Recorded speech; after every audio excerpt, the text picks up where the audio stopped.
Hindi masamang maging mabait, pero bakit mas naa-attract ang babae sa lalaking chill kesa sa nice guy? Maraming nagkakamali dito. Akala nila kapag mas mabait ka, mas ma-effort ka, mas mabilis kang magugustuhan.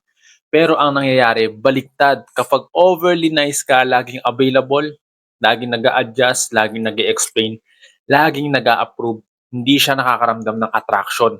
Nakakaramdam siya ng pressure. Ang nice guy energy kasi may halong takot. Takot mawalan, takot sa disappointment, takot ma-reject, at ramdam yon ng babae. Samantalang yung lalaking chill, relax, hindi nagmamadali, hindi naghahabol, hindi trying hard to impress, hindi siya cold, hindi rin bastos. Grounded lang. At bakit attractive yon? Kasi ang chill na lalaki may sariling mundo, may sariling boundaries, may buhay kahit wala ka. Hindi niya kailangan ng validation mo para maging okay siya. At sa psychology ng babae, yan ang safety. Hindi safety na alagaan mo siya, kundi safety na kaya mo ang sarili mo. Kaya tandaan mo to, hindi ka nagiging attractive dahil mabait ka. Nagiging attractive ka kapag mabait ka without needing anything in return. So instead na tanungin mo, paano ako mas magiging nice? Ang tanong mo dapat, paano ako magiging mas kalmado sa sarili ko?